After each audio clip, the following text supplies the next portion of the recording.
Hooty hoo, all my stock market gamblers. Welcome today. I'm Tall Mike. I'm so glad you're here. Well, it's President's Day today. The markets are closed. I get sad when the markets are closed. I like the markets to be open. That's just me. Hopefully you're out having a fun President's Day. So happy President's Day, everybody. Before we get started, I just want to thank everybody who got us to 2,000 subscribers. We reached 2,000 subscribers. Very cool. Very cool.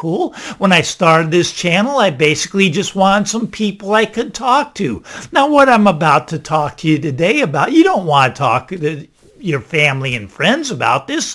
Well, frankly, it would scare them. But me and you, we can talk. We can handle reality. So anyways, let's get started. First of all, the stock market is closed. We're having a classic tug of war in the market right now between the bulls and the bears. Now, we had this bear market rally, right? We're up about 16% off the low of November, and we've rallied up 16%, up over 6% for the year. Now, that's a good, what I would call a bear market rally, and the bear market rally is doing what bear market rallies are supposed to do. They're getting people to jump into the market thinking it's a new bull market. I do not see it that way. Now, trading between the 4,000 and the 4,200 on the S&P. Now we're sitting right in the middle of that, about, I don't know, around 4,100, let's call it.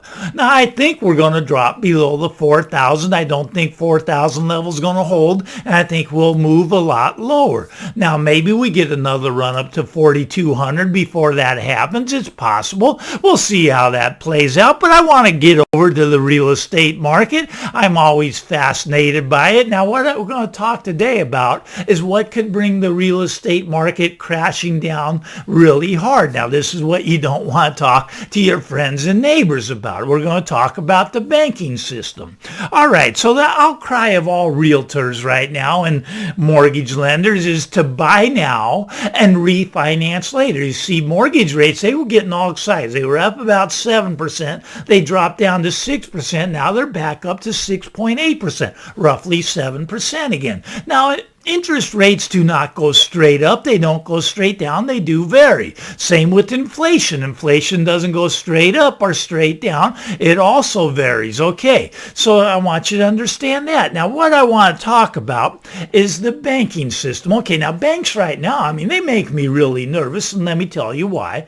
Okay, you're seeing a lot of bank mergers, a lot of bank buyouts. Okay, now I have some money in Bank of the West. Well, they just got bought out by a bank called BMO. So they were bought out. Okay, I have another bank called Union Bank. It just got bought out by US Bank, right? Okay, now my sister's bank up in Seattle, these are all West Coast banks, is anyways Umpqua. Umpqua just got bought out by Columbia Bank. Now, these banks are all merging together, are their buyouts. Now, why is it all happening at the same time? Why is so many of these merging together? I think one of them may be in trouble, possibly, right? But they all come out with the slogan that together for better.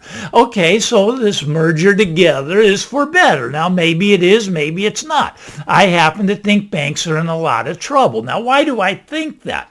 Well, there's several reasons. First of all, credit card debt has reached $1 trillion. Okay, but people are starting to default on credit card. Anyways, they're not paying the bank their credit card bills. Okay, so banks are losing money on this. They're losing money. Yes, they charge 20% interest. So they have when defaults have to happen a lot for them to lose money. But here's the other thing. Okay, so savings accounts, the amount of money people had in savings account have gone down by over $1 trillion just since April of last year to the end of December. They dropped over $1 trillion. Now, what happened? Well, a lot of that money went in to buy treasury bonds, right? Okay, treasury bonds. Now, the interest rates, because the Fed keeps raising interest rates, treasury bonds actually started to pay some money. You can get between 4 to 5% on treasury bonds, and that's good, a rate of return on your money. Although really, when you think about it, it's not. Now, I explained this to my friends a lot, and they just cannot grasp this concept. But look, when you're getting 4% on your treasury bond, like a lot of my friends, they put $100,000 in there, and by the next year, they're going to have $104,000, and they think that makes them wealthier. Well, when you got the rate of inflation running at a minimum of 8%, it's well over 10%. If you count everything, the housing, the gas, the food, it's well over 10%, but let's say it's 8%. So if you make 4% on these treasury bonds, are you richer? Or did you make money? No, you actually are poorer because inflation ate away that 4% and 4% more. So your $100,000 that you put into these treasury bonds will have $96,000 of purchasing power at the end of the year. So you actually become poorer by buying these treasury bonds. Now, nobody gets this. I mean, you can talk about it, but they don't really understand. I think it's a common sense topic, but that's pretty common sense. But here's the thing now. Okay.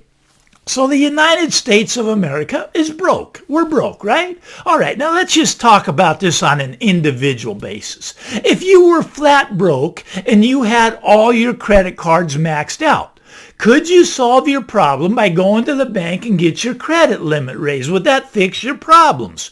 Well, probably not. Probably not. You'd be in a lot of financial trouble. Well, the U.S. is broke and they come to the debt ceiling. But don't worry, they're going to raise the debt ceiling because this is going to fix the problem, right? By raising the debt ceiling. Look, we're $32 trillion in debt. Now, on the Fed balance sheet, there's $9 trillion, right? So the U.S. is broke. Okay, we're broke. We don't have money. Everybody thinks we're a rich country. No, we're the brokest country that the world has ever seen.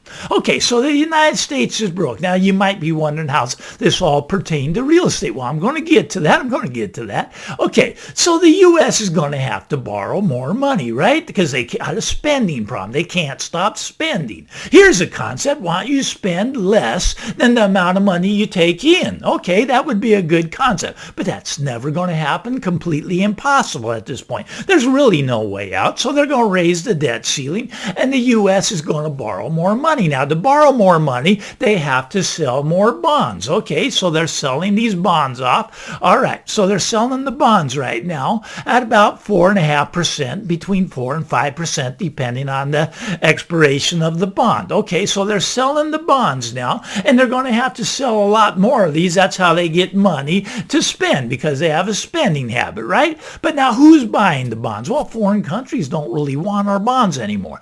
Now, the Federal Reserve, they were buying the bonds. They were buying them all, right? They're buying as many as they could get. They got $9 trillion of them on their balance sheet. Well, that's not all bonds. Some of that is mortgage-backed securities, but they got a $9 trillion balance sheet from buying these bonds. But here's what they're doing now. Okay, we're starting to sell off these bonds, right? We're starting to sell them, the Federal Reserve, instead of buy them. Well, who's going to buy the bonds that we have to borrow more money as the United States? We got to borrow more money. Who's going to buy these? Well, here's who's been buying them are the people that have savings accounts. Now, we don't have that much savings left in these savings accounts because $1 trillion had just flown out of these. All right, but now the banks are starting to compete with the treasury bonds. See, treasury bonds are paying about 4.5%. Now, my bank, they're paying 4% on a CD right now. You can get a 9-month CD for about 4%. Okay, so they're starting to compete because they don't want the money to flow out of the banks into the treasuries because they need the money because nobody's paying on their credit card bill. Well, who's going to buy these bonds? Well, nobody's going to be a buyer. So what's going to happen? Well, they're going to have to raise the rate of the bond. Now, maybe no one's buying at 4%, but if you get the bonds up to 5, 6, 7, 8%, people will start to flow the money back into the bonds, and the banks, they'll have to compete with this raising their rates on the CDs. Now, I think the banks are going to be in a lot of trouble. I already think they're in a lot of trouble. We talked about the merger, right? Okay, so we talked about the merger. Some of these banks are going to get in a lot of trouble here.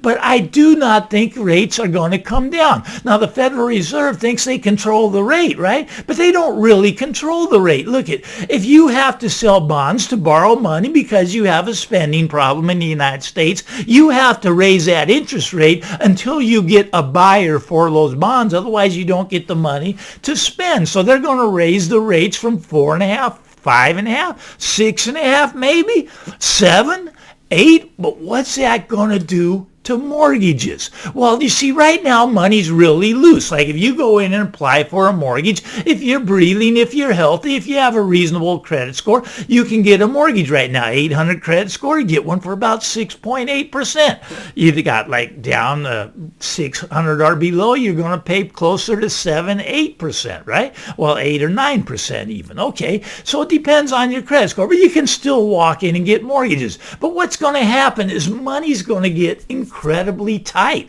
It's going to get tight as they continue to fight for the money. The banks are going to be fighting for some, raising the CDs, but these treasuries, no one's going to buy them. So they're going to have to raise it up till they get a bid on the treasuries. Okay, so that's going to be up around 7%, I think. 6% for sure. I see 6% in the very near future. Well, that's going to push these mortgage rates up to 8%. You got bad credit, you could be at 9 or 10%. Well, even if you want to buy a house, you're not going to be able to afford the house at 9 or 10%, right? It's just not going to happen. So what's that going to do? Well, all these buyers, there's not going to be any buyers. Look, we're coming into the selling season, right? Spring. Okay, spring is when people put their house on the market. That's where the inventory comes on the market, and usually the inventory just flows off the marketplace, right? Because people put the house on and it's sold the next week. Well, the buyers aren't going to be able to do that at 10% mortgage rates. Not going to happen. Now, people thought I was crazy when I was talking about this a year ago, that mortgage rates could get to 10%. I see that very possible this year. It's very possible. Look, it's a scary proposition, but what we've done in the real estate market is, well, we had all that FOMO, that fear of missing out. And that FOMO was at a record high during the pandemic, and everybody was flooding in and bidding these houses up, and we got these really high prices. Okay, so that FOMO created this record bubble. But believe me, this record bubble is going to result in a record crash. And this crash could really speed up if what happens that I see that they're going to have to get these treasury bonds up there. And it's going to get really ugly, but it's even worse than that. Now, here's what you really don't want to talk to your friends and neighbors about. All right, so if you have to push up these treasury bonds up to 6-7%, right? We got $32 trillion in debt. We will never bring in enough money to pay that off. Just the interest rate on that's going to be about $2 trillion a year, and we only bring in a little over $3 trillion in taxes, right? Well, everybody goes, well, Mike, they can just keep printing money forever, right? And then we hyperinflate. If you hyperinflate, that's even worse. That's the worst thing that can happen to a country, but that's the direction we're headed because we have leadership that just doesn't lead. They don't have a concept. Their concept is, okay, I'm broke. All right, my credit cards are maxed out. Well, I'll just raise my credit card limit. Then everything's going to be fine. No, it's not going to be fine. Now, look, I didn't mean to depress anybody on President's Day, but this is just my take. I don't want this to come true. I hope this doesn't come true. This is a terrible scenario. But if you know a way out of this, please leave a comment. Please leave a comment in the comment section and tell me how we're going to get out of the mess we're in, because we are in a mess right now, and it does get a little bit scary if you know what's going on. Now, thank God that 99% of the people in the United States have no clue what's going on. But me and you, we can come here and we can talk about this. We can talk about this without you throwing the hate at me. I got some haters out there, I know, because they don't want to hear this stuff. I get that. And, having 2,000 subscribers now, I deserve some haters. You got to have some haters out of those 2,000. You can't have 2,000 people that like you. At least I can't. But anyways, hopefully you're having a great President's Day. Didn't mean to get off on too negative here. I just want to make you aware. Stock market back open tomorrow. Very exciting. Hit the subscribe button so we can talk again. Get out there, everybody. Have a great President's Day. I'm Tall Mike. Bye-bye.